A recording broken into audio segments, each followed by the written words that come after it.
season can be confusing at times. Some quarters are just hard to get your head around, but the whole process becomes even more bewildering when the market's getting hammered. Consider the case of steel giant Nucor. The company reported what appears to be a very good quarter. In December, the company had guided for 50 to 55 cents of earnings per share. Instead, they earned $1.20. Now, some of that, nearly half of it, frankly, was related to a benefit from the new tax law. But even when you adjust that out, Nucor delivered a 10-cent earnings beat off a 55-cent basis, and their sales also came in higher than expected, up 29% year over year. Plus, management told us that earnings in the next quarter will be even better, talking about significant optimism in their end markets and positive pricing momentum. To me, it's one of the best quarters I've seen from this terrific company in ages. Yet what happens? Stock goes down 3%. So how much of that had to do with the quarter? How much of it was because Nucor's stock had run up dramatically and the whole stock market seems like it's rolling over? In other words, could this sell-off be a terrific buying opportunity for a stock that might challenge us as big position? Let's dig deeper with John Ferriola, the chairman and CEO of Nucor, to get a better sense of these results and what they mean for his company going forward. Mr. Ferriola, welcome back to Mad Money. Thank you, Jim. Glad to be here. John, this looks like to me a quarter that is really the highest level since the cyclical peak year of 2008, and every cylinder is hitting spot on. Am I reading it correctly? Oh, you are, Jim, and it's more than just a quarter. When you look at the full year of 2017, our earnings are the highest since the peak in 2008.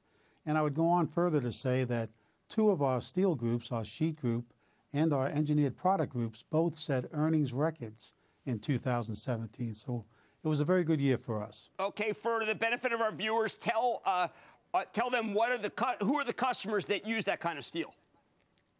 Well, in the sheet business, automotive, we've actually grew our automotive presence in 2017 by about 7% over 2016, even with automotive production decreasing by 3%. So automotive would be one example. Energy is a big business for us also. A large portion of our business, in particular our sheet and engineered bar products, goes into energy. In 2018, we're expecting to ship about 1.8 to 2 million tons into the energy fields. Now, despite the fact that our country continues to allow our so-called trading partners to dump endless and huge amounts of steel here, you are actually putting up new factories. Is that because of how optimistic you are, how optimistic the customers are, or just business in general? Well, it's a little bit of all of the above. Frankly, the optimism that we see in our customers is, frankly, it's the best that we've seen since about 2004. So things are looking really good in terms of optimism. I'm personally optimistic about 2018.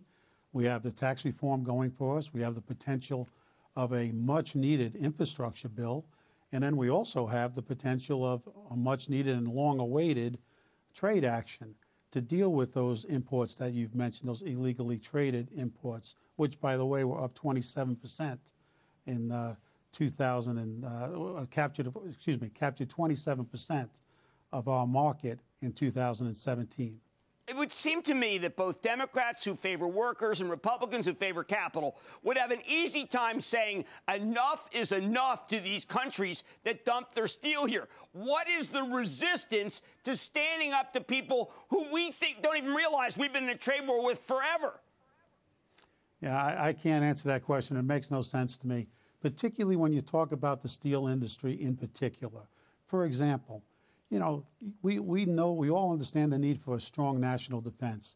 There's no way you can have a strong national defense, strong national security without having a robust and sustainable steel industry.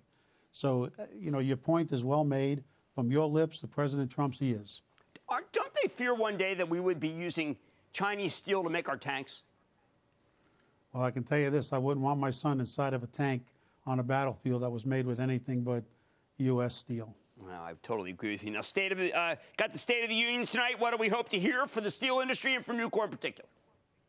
We'd like to hear some message on trade relief, trade actions to deal with this illegally traded product that continues to flow into our country. That's something we'd like to see. We'd also like to see some action on an infrastructure bill. And we're all seeing a robust recovery in the economy. That cannot be sustained without having a strong, modern, 21st century infrastructure system.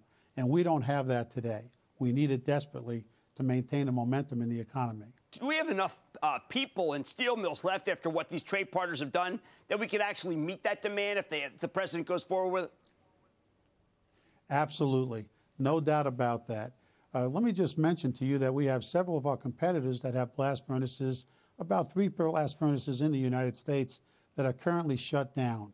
If you were to start those up, bring them up, they would create an enormous number of jobs in our industry and supply about 10 million tons into our industry, more than what we would need to deal with the demand that we expect to see in 2018 and beyond. John, how many people are you putting to work right now in the addition of these new factories?